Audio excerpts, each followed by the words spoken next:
So if you go to Brightspace, I did put a review sheet for our test number 2 on Brightspace, right? It's going to cover the end of chapter 2, right, which is rational equations, just like in the quiz number 2, okay?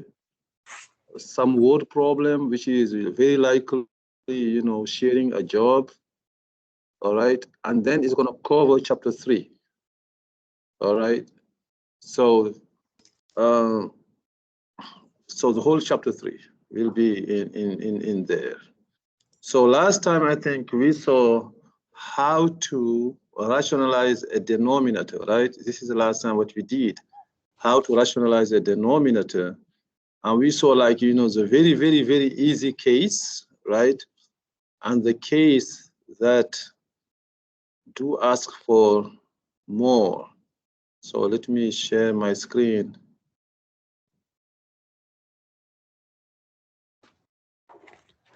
Okay. So you see my screen. So it's a very, very, very easy case. I don't have my pen. Okay, so give me a second. I'm going to bring my pen.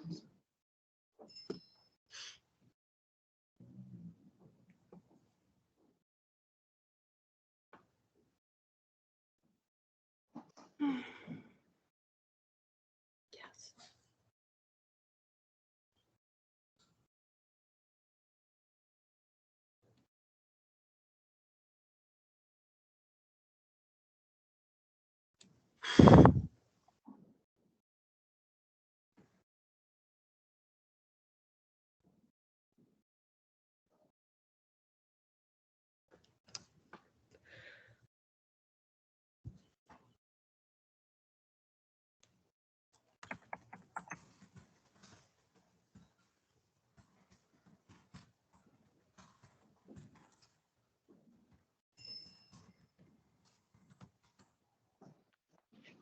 All right. So I'm back.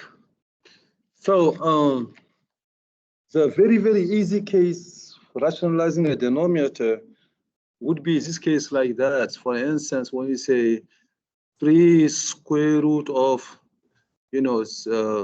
7 divided by 8 square root of 15, for instance, right? So that's the easy case. And you guys know for this case, you have to do what? Simply do what? Somebody tells me. You must Simply multiply the denominator by the top and bottom. By what number? Yes, top and bottom. And the denominator is what? What exactly? Is it? You want the name? Is it just the square root of 15? Yes, square root of 15 and squares of 15. You see, that's the easy case, right? So if you see this in the test or something like that, don't overplay it, right? Don't overdo it. That is just you multiply and you divide by the square root of that is at the bottom. So for instance, and then the top will give me 3 square root of, and 15 times 5 is 105 over 8 times 15, because the 2 square roots cancel out and we get 15, right? We get 15. So now, if there is nothing to simplify, we are done. If there is something to simplify, for instance, we say, okay, 3 and 15 here, we can simplify, it's going to be 5 here. It's going to be square root of 105 divided by 40, right? That is the first case we saw. The second case we saw is 3 over square root of 13, for instance, minus 4. That case is different. For that case, you have to multiply and divide by what? The entire, square root of 13 minus 4. All of it. Square root of 15 minus 4, is that exactly what you have to multiply by? Or what was you know, the exact expression? It's close, but not quite that. You have to do it plus 4. Yes, and how you call that expression? What was the name? Was that the conjugate?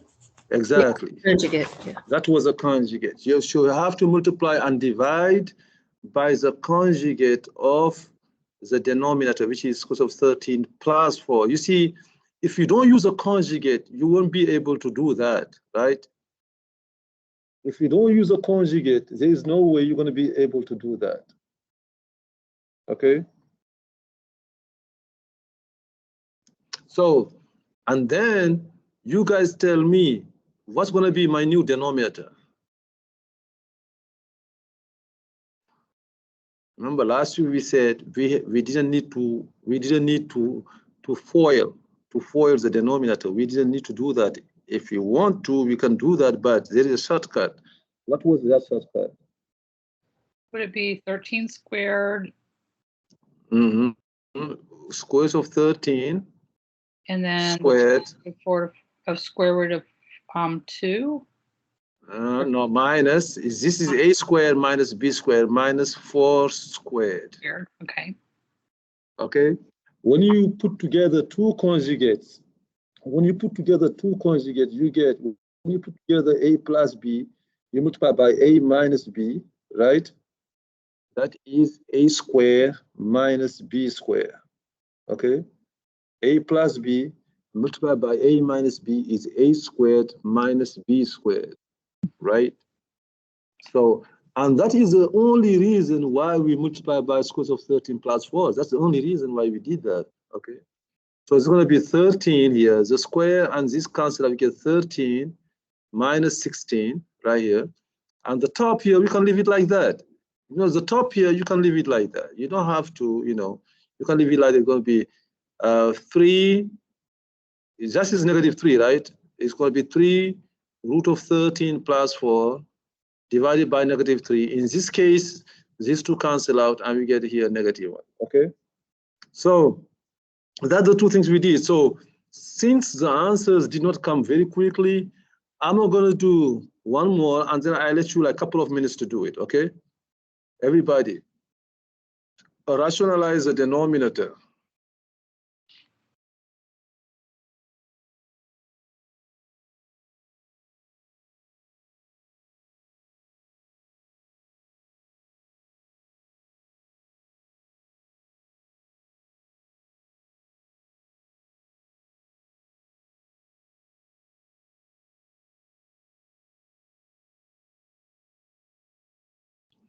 Right, and then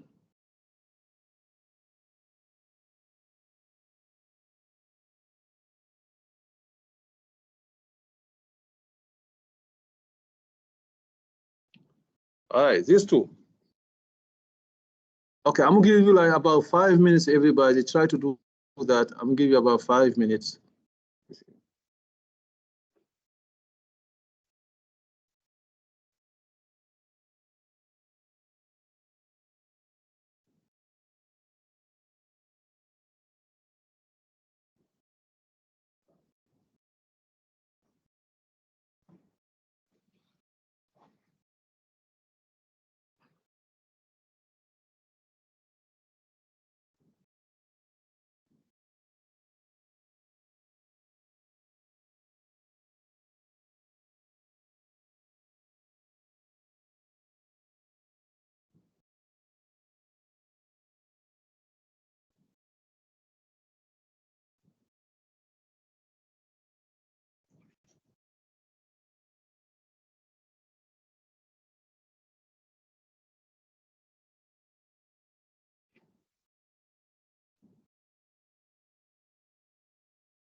All right.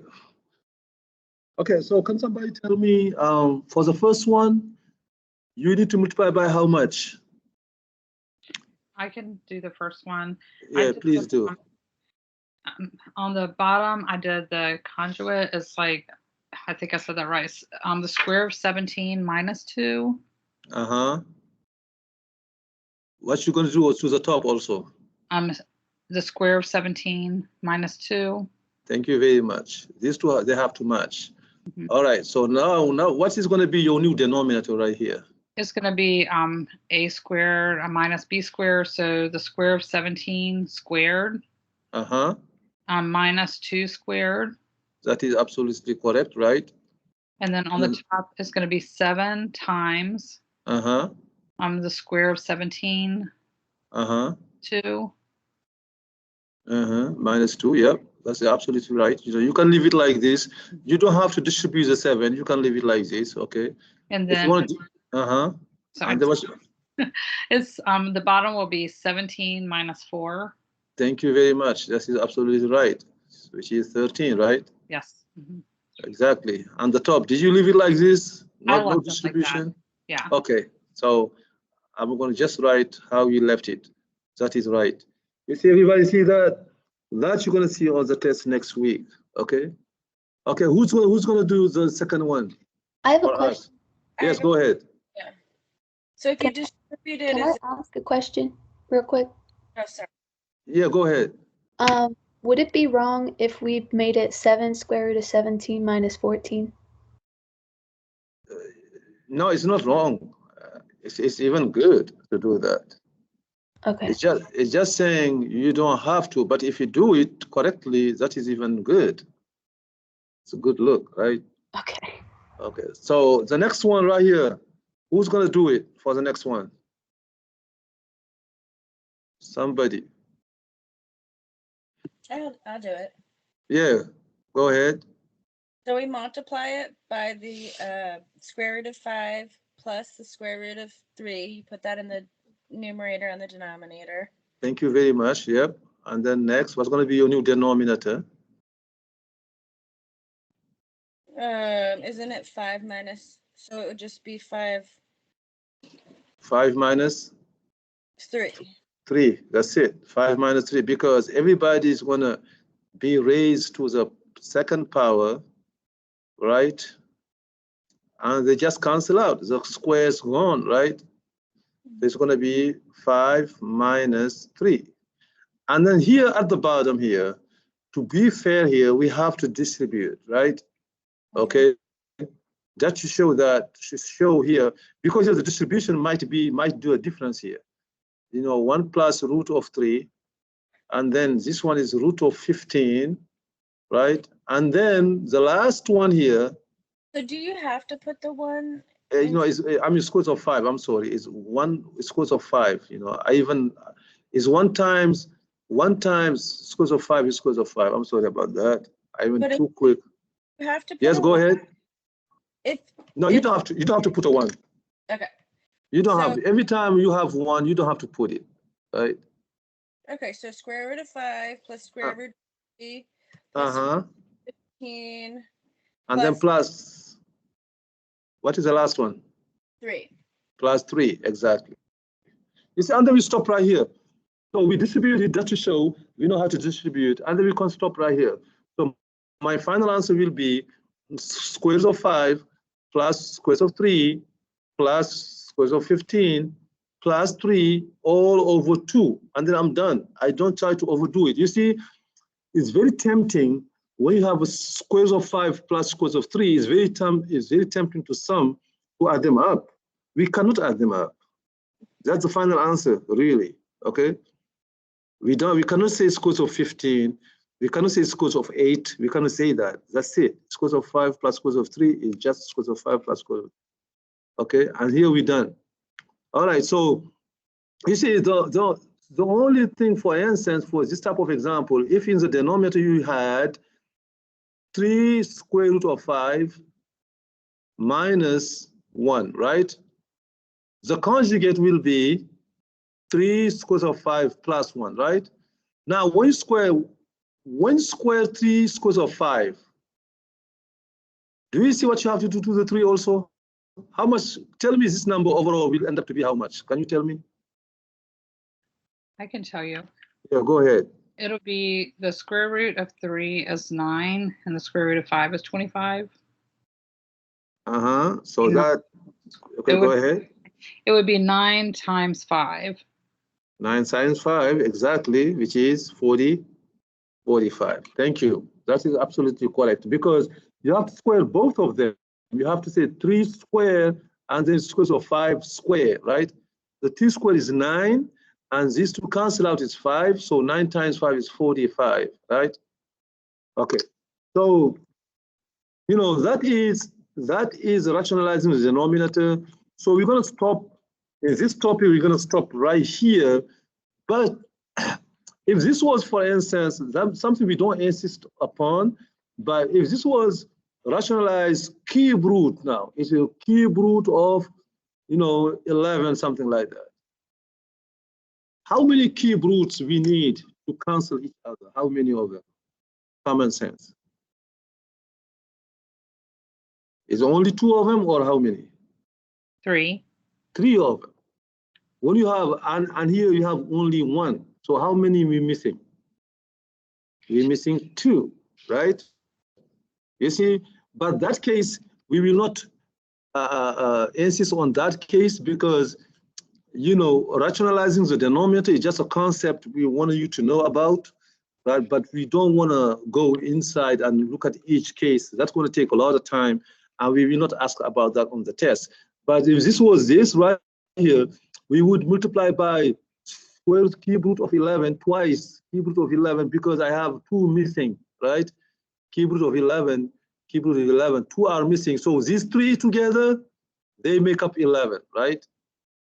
You have to have 3 of them to make up 11, not 2. So 2 is for square root, but for cube root, we need 3 of them, right? Okay, that's all just a parenthesis. But on the test, promise, I only ask you about square root, right? Only this case right here and the easiest case right here, only these. All right, so now we can go ahead and open up the section which is solving radical equations. Okay, so I don't know, the section is 3.7 or something like that. I have to look at it and see. Solving radical equations. What section is that? 3.7. 3.7, thank you. So are we skipping 3.6? No, we did 3.6.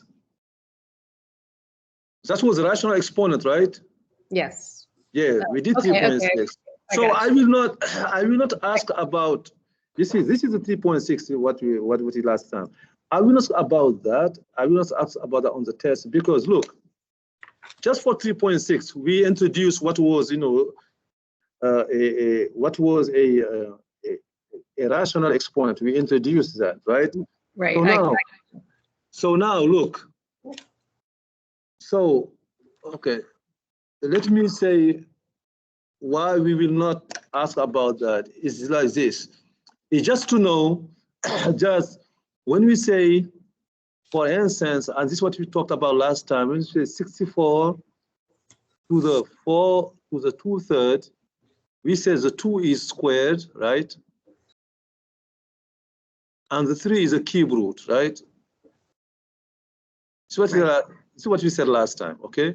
We said we have to take the cube root of 64, and then you have to square that, right? You do 2 actions. You take the cube root, you square. So now look now, that if I say this, if I ask everybody this, what is a squared times 8 to the 3rd? What everybody in this classroom will tell me, how much is that? A to the 5th. Everybody knows this is a to the 5th, no question about it, right? All of you know this is a to the 2 plus 3, which is a to the 5th. Now when I do this now, look, when I do this, a to the 2/3 times a to the 1/4. You see? Do you say, oh, I don't know how to do that? Do you say, would you say that? The rule doesn't change, right? What we still have to do to the exponent? Add them together. Add them together. But why is this one can be more annoying than the first one? Because you have to get the denominators the same. Exactly. So is it about the rule or is it about the numbers?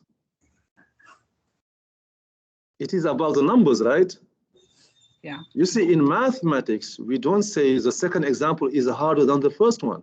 We don't say that in math because the two examples, they follow the same rule. The second example is more annoying, but not harder, right?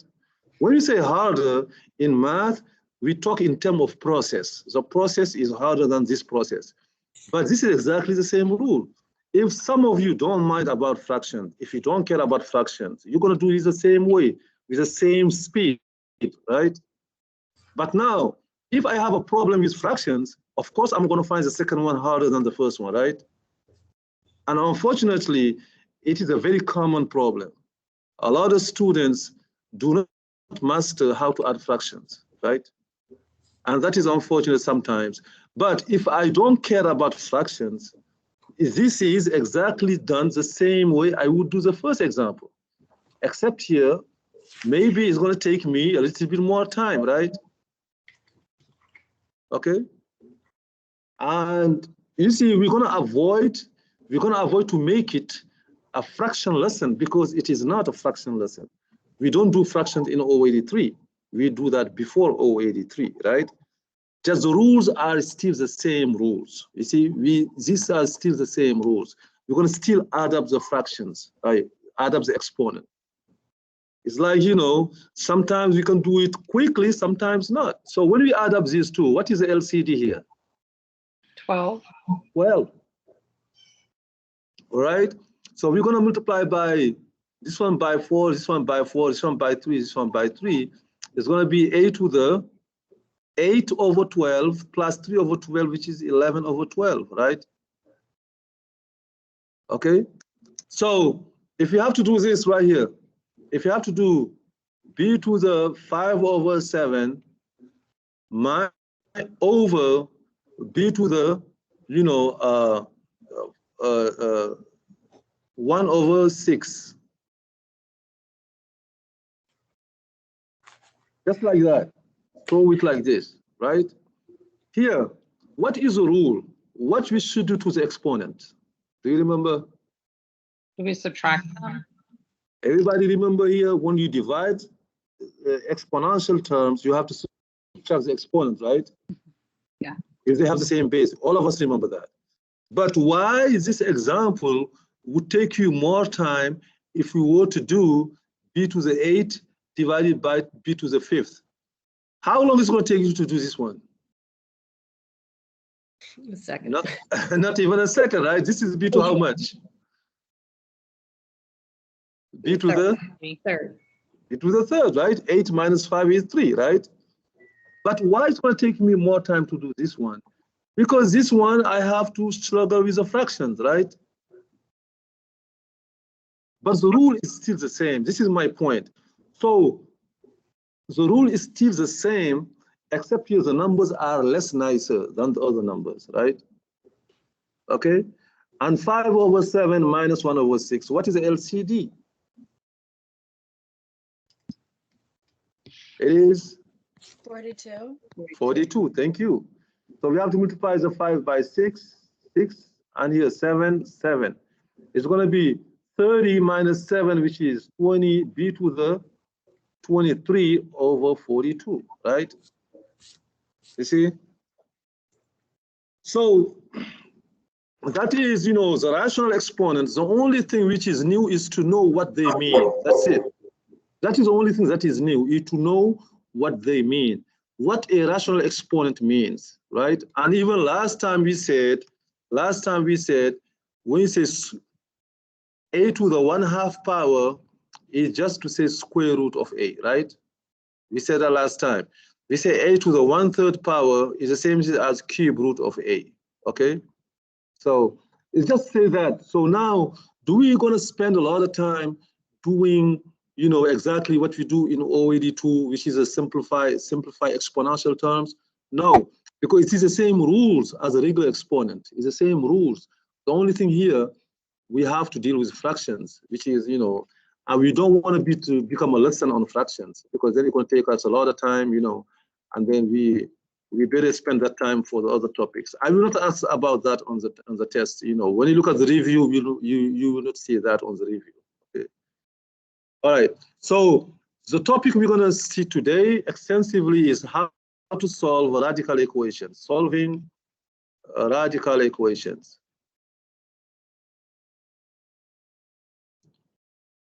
And we're gonna focus more on the equations that have square root in them, right? Not any radical, just square root, maybe cube root a little bit, right? But square root more so. So we're gonna look at this property right here. Remember this property.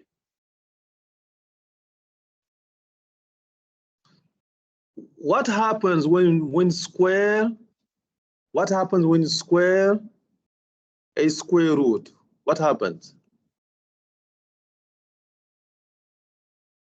It cancels out. They cancels out. How much is that then? It end up to be how much? X. X. We're gonna use that. We're gonna use the fact that when you square root, you get X. We're gonna use that fact. That is very important, right? So if I have this very simple solve square root of X minus 5 or plus 5 is equal to 9, right? I know to have access to that X, to get X, that X by itself, I know sooner or later, I will have to square both sides, right? We agree with that? I know the only way to make that square roots go away is to have square somewhere, right? Now, the question is it time to square both sides yet? No, because you minus the 5. It's not time to square both sides until the square root is by itself, right? Before you square both sides, before you use this property right here, before you use this property, you need to have square root by itself. So the first step here is get the square root term by itself on one side, right? In this case, it's very easy to do, right? In this case, to get the square root by term, you need to divide by, subtract 5 from both sides, right? Subtract 5, subtract 5. So we get square root, you see the 5 is gone, we get square root of X is equal to 9 minus 5 is 4. Now comes the main step. The main step is to say, square both sides.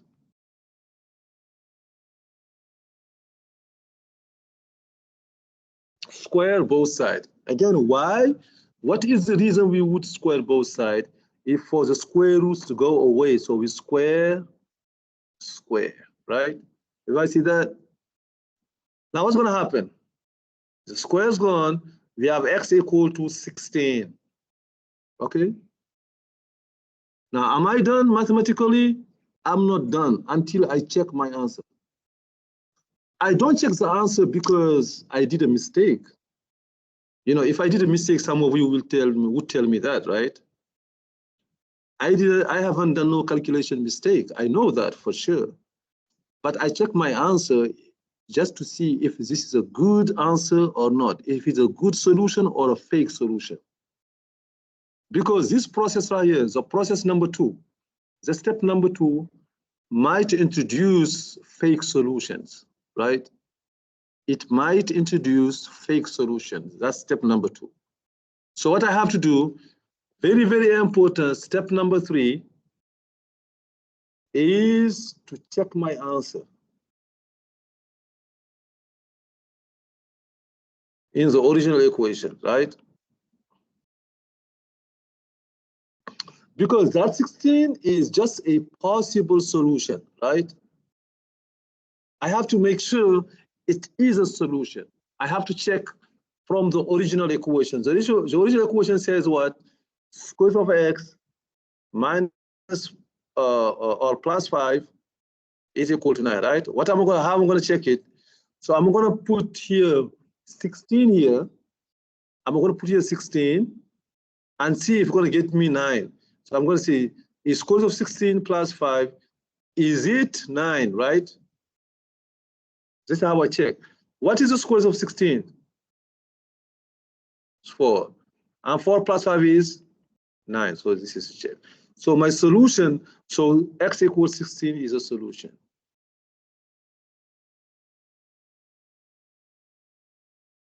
Everybody see that? So step number 1, get the square root term alone by itself. Step number 2, square both sides. Step number 3, check your answer, because you can have a fake answer, right?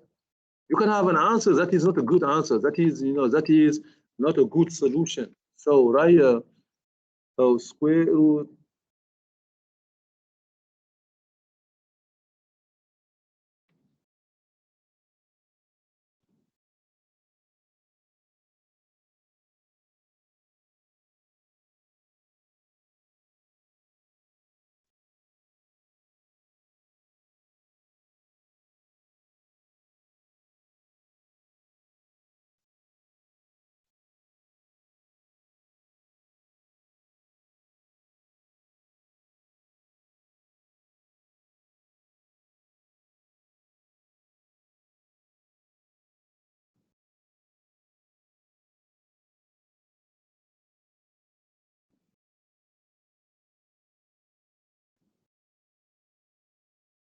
All right.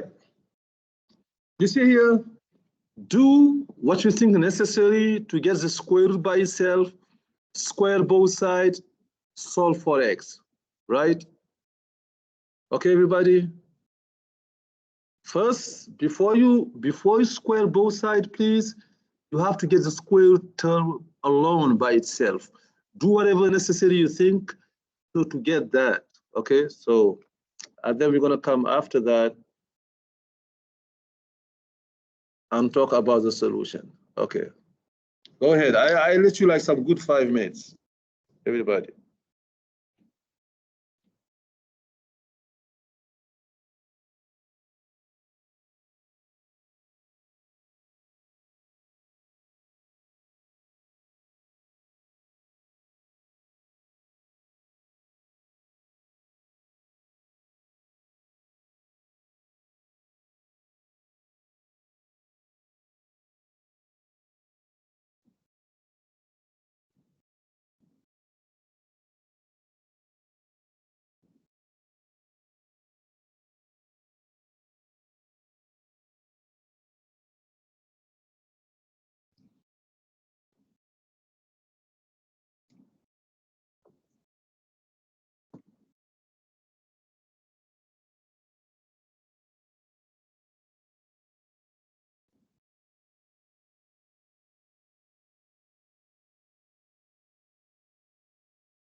Do we square the 5 in the second problem?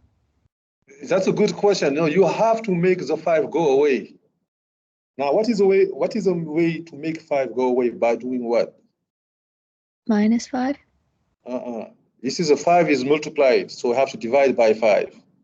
Oh.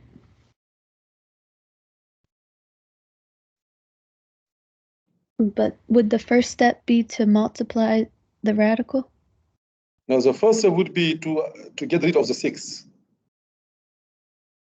To add 6 on both sides, right? And then you're going to divide by 5. Okay. The first step here would be to take care of the 6 first, right? Take care of the 6 first and then divide by 5. Hmm.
All right, so, okay, so who's going to walk us through the steps of the first one, please?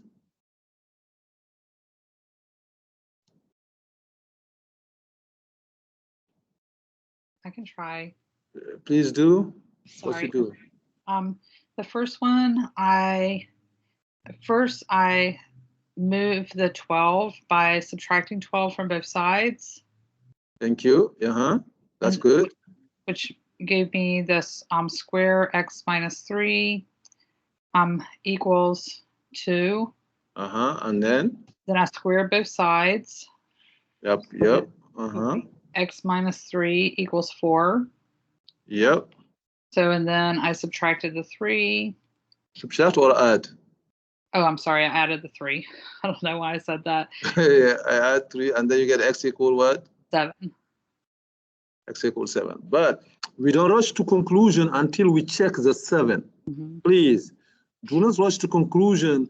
Now you can, okay, in the test, do you have, it is mandatory to show the step where you check your answer. It's not mandatory, but that 7 can be a fake answer.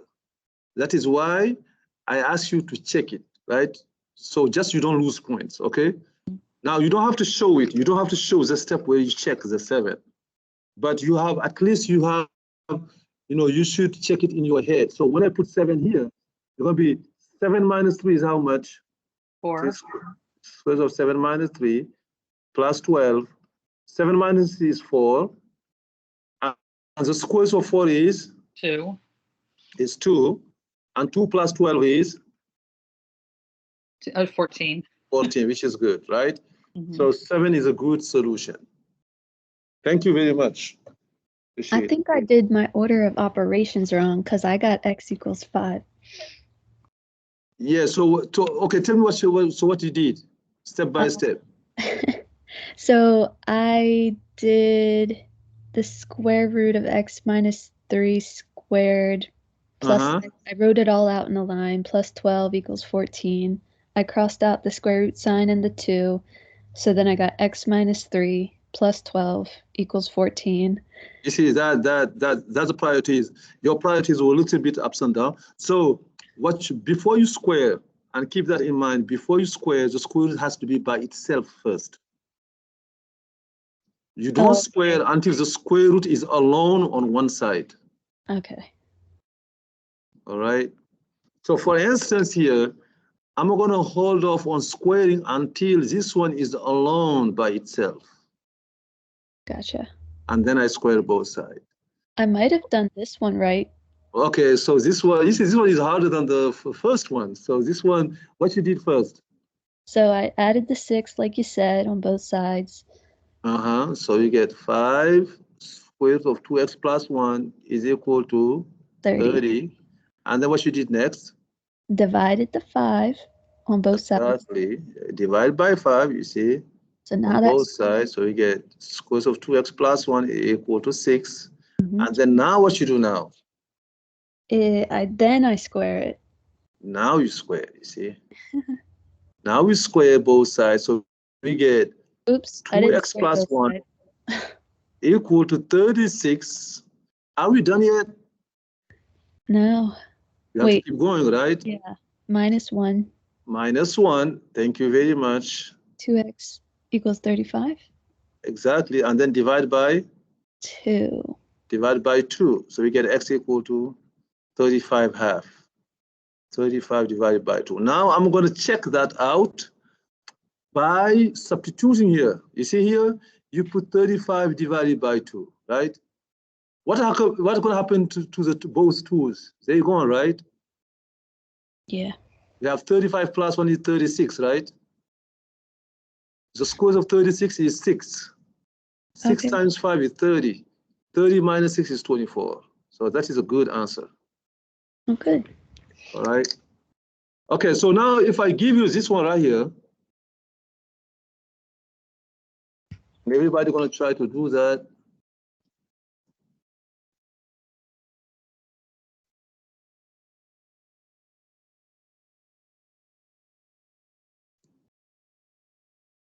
All right.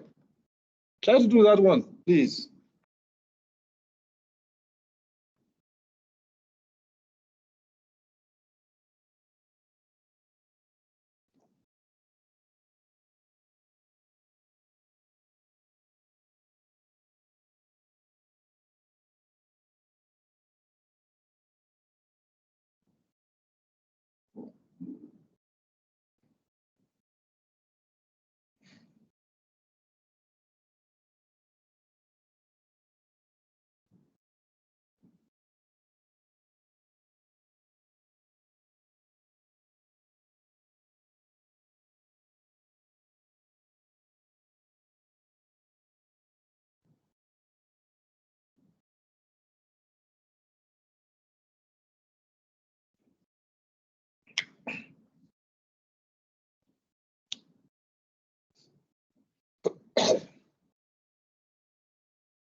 at least in the form, that one looks like it is easier. It does look like it is easier than the last one.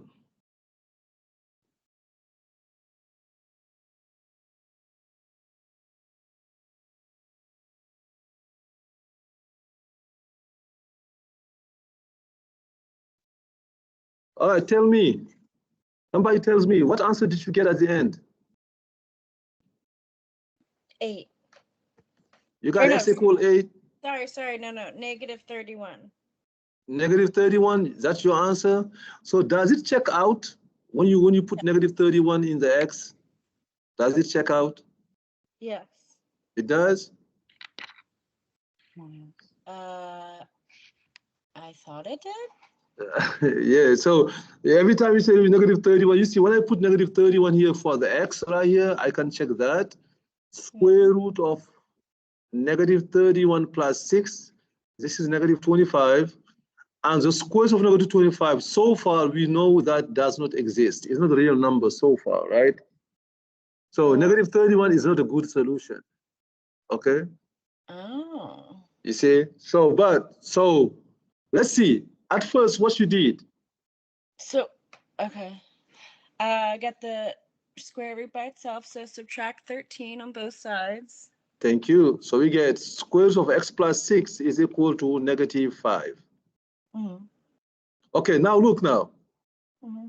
From here, there's a red flag from here.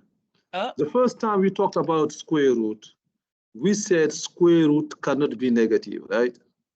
Yeah. The very first time we talked about it. But if you haven't noticed that, if you haven't noticed square roots cannot be negative, we still can proceed our math, right? And the next step is what you did is to square both sides, right? Wait, but where's the red flag? The square root's not negative right now. Why are you saying Square root cannot, no, I mean, the outcome of square root cannot be negative. You okay, see? I thought you were saying at this step there's Yeah, at this step, we could stop right here and say, oh, something's wrong. This equation has no solution. what, Okay? how do you know it's what about right where we are is telling you it's not gonna go? Is this step right here? This step, you know, square root can never be negative. This stuff cannot be negative right here. It cannot be negative inside, it cannot be negative outside. When you hear, we could stop and say no solution, but if you don't notice that, like a lot of students, we don't notice that, right? We still can keep going. We can keep going by doing the next step. What is the next step you did? Square both sides, right? Right, but I just want to make sure I'm understanding you correctly. So if the number that's by itself is negative, at that tells you it's not going to go. Yes. If you have a square root, and you even don't care what is inside the square root, you even don't care. If you have it equal to negative number right here, like negative 7, you could stop right here and say no solution. Okay? Just like absolute value. Some quantities in math, they cannot be negative. Absolute value cannot be negative. Square root cannot be negative, right? You could stop right here and say no solution. But in case in case we didn't know that or we haven't noticed that, it doesn't prevent us to do the math. We can do the math, but still the number you will have will not check out. You see, the number you will have at the end will not check out. Okay. Okay, so the next step is to square. I understand now where you get the negative 31. And it comes from a very slight mistake, right? Look right here. When you square both sides, you do this, right? Mm-hmm. And I guess you did this. What you didn't do when you do square? What did you forget to put around negative 5? A parenthesis. Parentheses. And when you put parentheses here, when you square negative 5, you don't get negative 25. You get 25. Oh, excuse me. You see, and this is where now I understand where the negative 31 comes from, because when you get negative 25, when you subtract 6, you get negative 31. Here they cancel out. You get x plus 6 is equal to 25. And we minus 6 minus 6, we get x equal to 19. Now we don't rush. We're gonna check that. We're gonna check the 19 back, right? When I put here 19, look right what happened when you put here 19. What is 19 plus 6? 25. What is the square root of 25? 5. 5. What is 5 plus 13? 18. Is that equal to 8? No. It's not. So 19 is a fake solution. You see? So we say no solution. You just say no solution. Okay. Yes. Okay. And this happens every time when you have a square root and you have the other number by itself. It's going to always happen, no solution. Okay. When you have a square root by itself and you have a negative number on the other side, it's always going to happen. Okay. So now, Professor, yes. when we do this on the test and we start to do it and it comes out negative, do we automatically put no solution? Yeah, you can do that, yes. But Okay. look, now you have some nuances now. You have some nuances. If you have to do this, square root of, 3x plus 1, minus 17 is equal to negative 6. Would you say no solution from here? Because this number is negative, right? Well, you didn't No.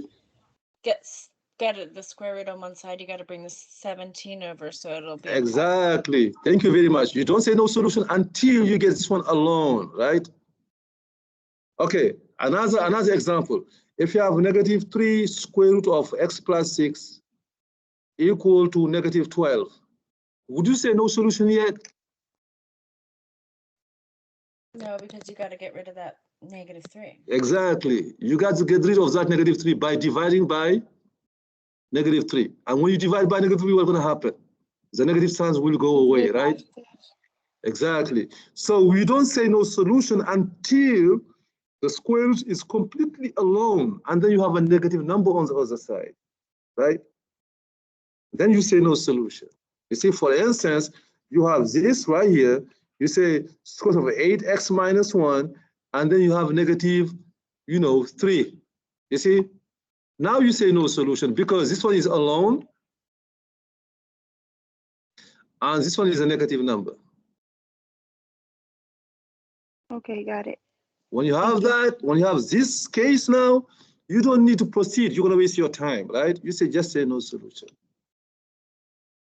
All right. Technically, if you square a negative number, doesn't it become a positive? Yeah, it become a positive, but it will not check out. You see, this is something that does not prevent you to do the math. You still can do the math, but that step is not a possible step in math. So when after you're done, and you don't forget to check your answer, when you check your answer, that answer will not check out. Okay, so basically, if you spend like 1 minute doing the next step, those next step will give you a number, and that number will not be a good number. It will not be a good solution. See? So you can do it, but you'll get a non-answer. Got it. Yeah, exactly. And this happens sometimes, because in math, look, that is a good example why we do that, why we have to check on the answer. So when I say x equal 5, how many values x has? 1. One value only, right? Everybody is following me here. Why we have to check our answer? X has only one value. When you square both sides, what you get? When you square both sides, you get x squared is equal to 25, right? Now, how many values, how many numbers that when you square them, you get 25? You have 2 values, -5 and 5. Exactly. You see, what happens? This squaring step, what this step did, this step introduced a new number that wasn't here at the first place, right? You see, this is an extraneous solution, right? Because this number, this -5, was not in the original equation. The original equation has only one value, is x equal 5. But when you square both sides, you might introduce some extraneous solution. And this is what happens when you square both sides. When you square both sides, it could happen. Sometimes it does, sometimes it does not, right? Okay, so that is why in this topic, we need to check our answer. Not for mistakes, we check our answer to just say if it is a good solution or not a good solution. All right, so now if you have this,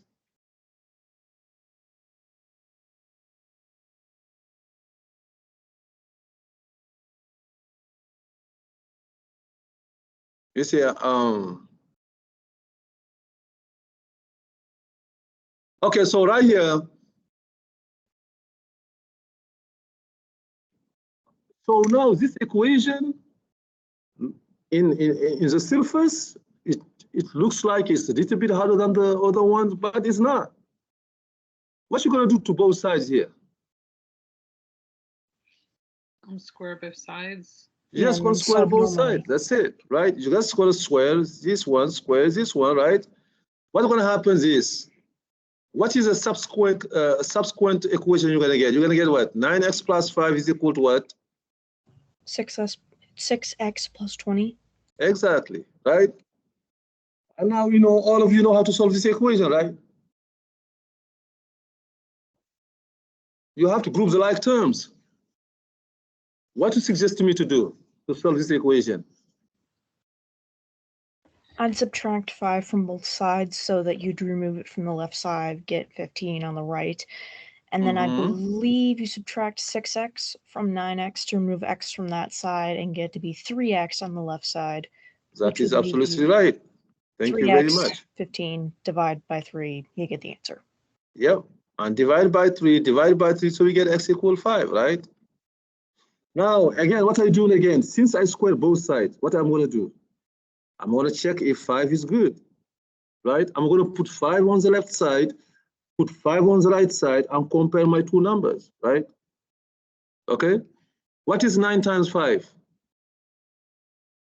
45, right?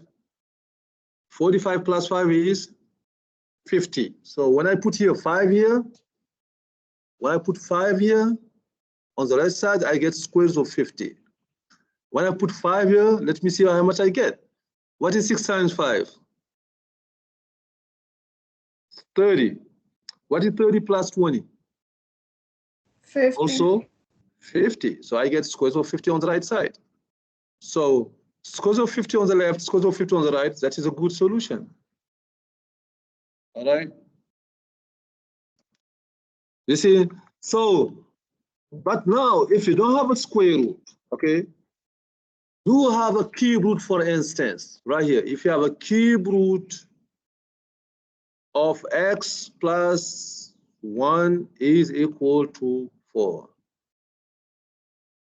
What operation you think, common sense, what operation you think will make the cube root go away?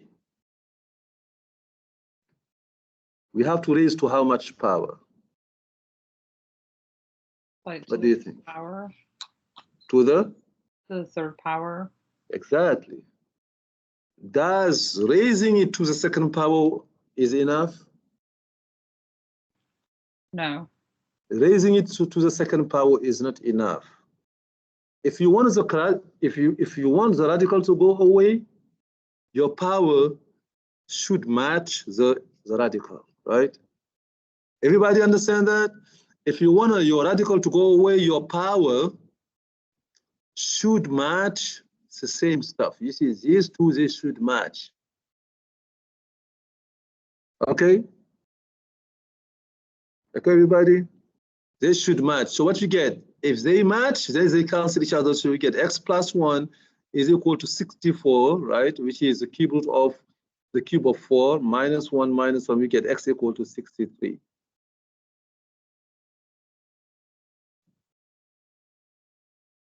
All right. Why here? Can somebody tell me why for odd radicals, I really don't need to check my answer? I can have a fake answer. Can somebody articulate that for me? Why? See, this is an odd radical. This is the cube root. It is an odd radical. Why I don't need to check if my answer is a good answer or not? What is the difference between square root, for instance, and the cube root? Remember what we said last time we introduced the concept. We said square root does care about negative numbers, right? But cube root does not care about negative numbers. You remember that? I think, for instance, when you say square root of negative 16, that is not a real number. But cube root of negative 8 is a real number, is negative 2, okay? Cube root does not care about being positive, being negative. Cube root is good, okay? But square root does care about it, okay? Any even radical care about negative numbers.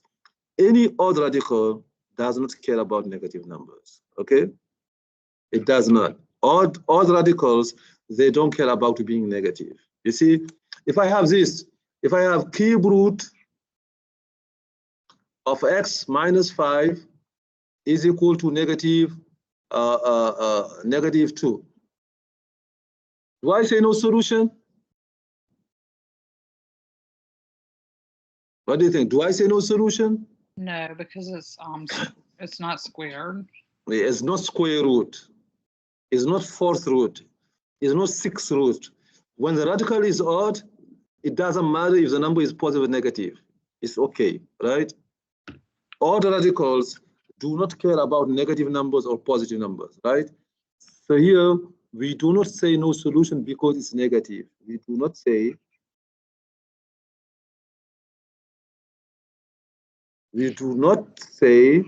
no solution because of the negative sign. Because of the negative 2, right? We don't say that.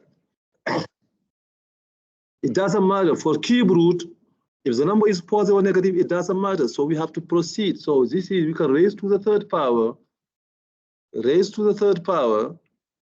it's okay, right? Okay, everybody? Do you see the contrast between cube root and square root? Square root, when it is negative here, we stop. We say no solution right here, right? Square root, because this is square root. We say no solution. But So cube root, yes, go ahead. So if it's to the fourth power, then we wouldn't do a negative. But if it's yes, for the fourth power, they do care. Thank you very much. Any even radical care about negative numbers. Any odd radical does not care about negative numbers. Now on the test now, to the most, I don't mess with fourth root, stuff like that. On the test, maximum I give you cube root, okay? You don't need, but in my open math, you can have fourth root, stuff like that, okay? But in the test, so here, you see, you cube both sides, you get x minus 5 is equal to negative 8. Negative 2 to the cube is negative 8, is negative 2 times negative 2 times negative 2 3 times, which is negative 8. So you add 5, so you get x equal negative 3, which is good, okay? That's a good solution, okay? But for fourth root, now, if you have a fourth root, what does make sense to raise to equation 2? If you have fourth root of x plus 1 is equal to 3. If you want to cancel the fourth root, it just makes sense to raise both sides to what power? 4. To the power of 4, right? The power you have to raise to should match your index radical. This power, these two powers, they should match, right? Okay, and so on, okay, etc., etc. So it's going to be x plus 1 is equal to 3 to the fourth power. Who can tell me quickly how much is 3 to the fourth power? Very quickly. Who can tell me how much is that? It's 81. It's 81, right? It's 3 times 3 times 3 times 3, 4 times, it's 81. And then we subtract 1, we get x equal 80, right? So, but on the test, for this topic on the test next week, what you guys are going to expect to see is a square root, right?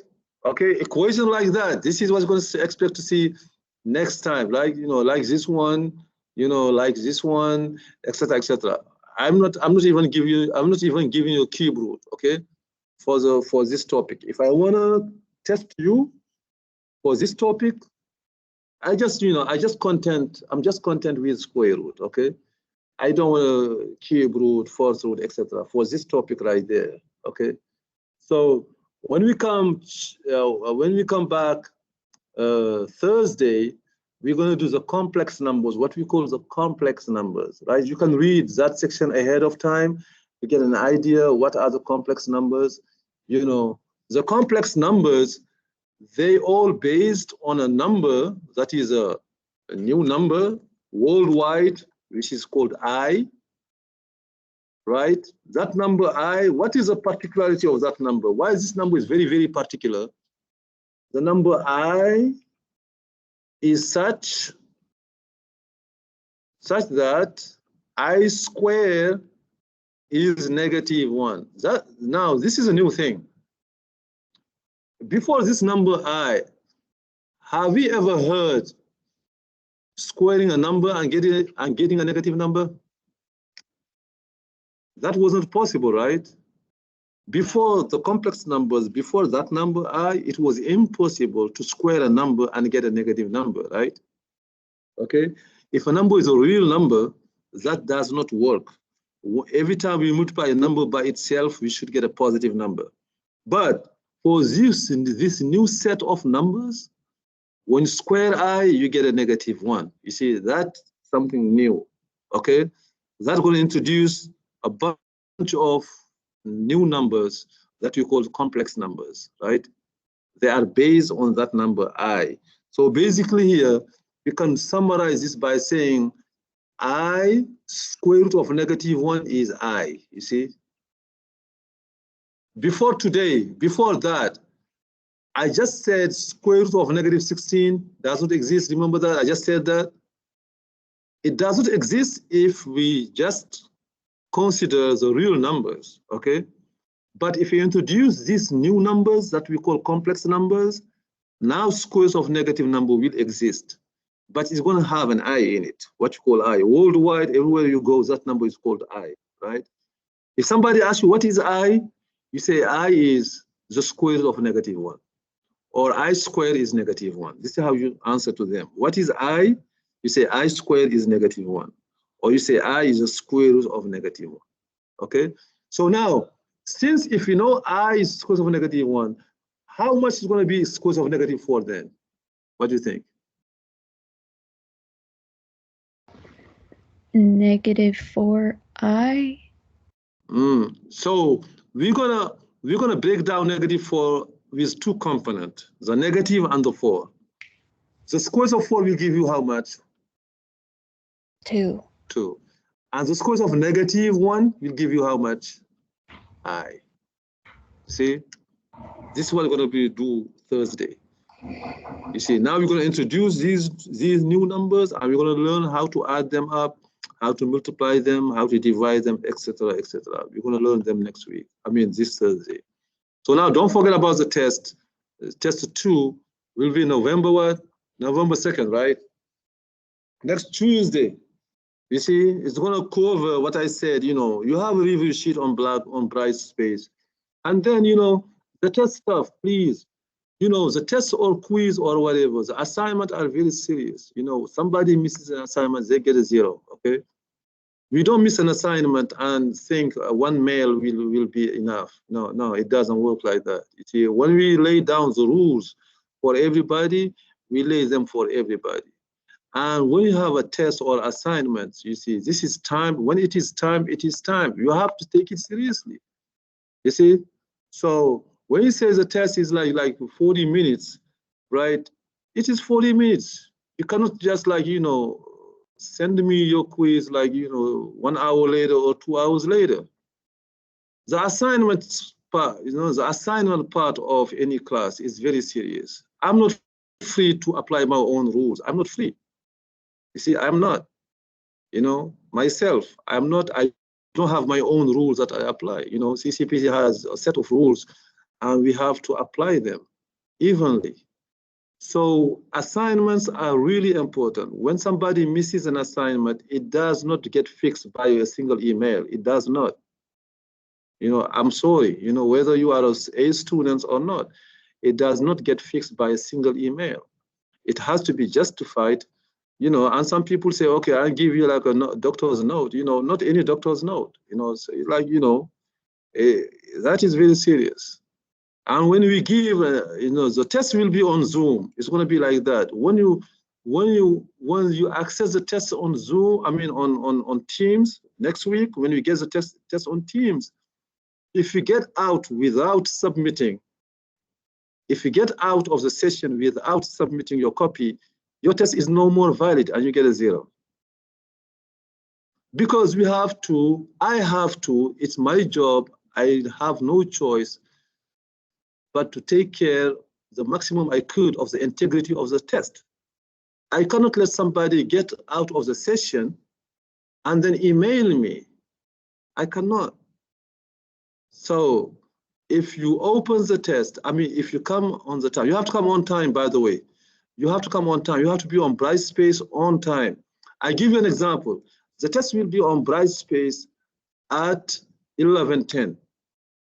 Now, what I'm going to say, somebody who connects at 12 o'clock, they already have access to the test. The test is already there. So if you don't come to the team session so I can see you, and you open up, you don't connect until 12 o'clock, how I know what you've been doing meanwhile, right? I cannot know. And since I cannot know, your test cannot be valid. Everybody has to be on Teams, on time. You can be late 5 minutes is understandable, 10 minutes is understandable, but you cannot be late 40 minutes, Who's gonna tell me you were solving the test? And I can check that. I can check if you have access to it. If you access, if you access it, I can check. But you cannot be late 40 minutes. You cannot the day of the test, or you cannot be on logged on and then I don't see you anymore. It cannot have. I cannot accept those conditions. I cannot. It's just like a question of fairness to everybody. Okay. So some people did miss the quiz. Unfortunately, you miss the quiz, it is a 0. There is no other way around it. And when we do the quiz, you have to respect the time. When you access the quiz, you have a maximum of 45 minutes to send it back, maximum. Now I understand, technological complications always can happen, but it does not mean you have to wait a lot of time, to send your test, your quiz. It does not mean that. And next Tuesday, I will insist on that. When you log on in the session, you cannot be out until you submit your copy, right? All right, everybody. So we're gonna meet each other Thursday. We're gonna talk about the last section of this chapter, and please prepare very well for the next test. My test will be fair. The question will be fair. It's not be like some crazy questions. No, it's gonna be like some fair questions. All right. Hi, everybody. So you don't need to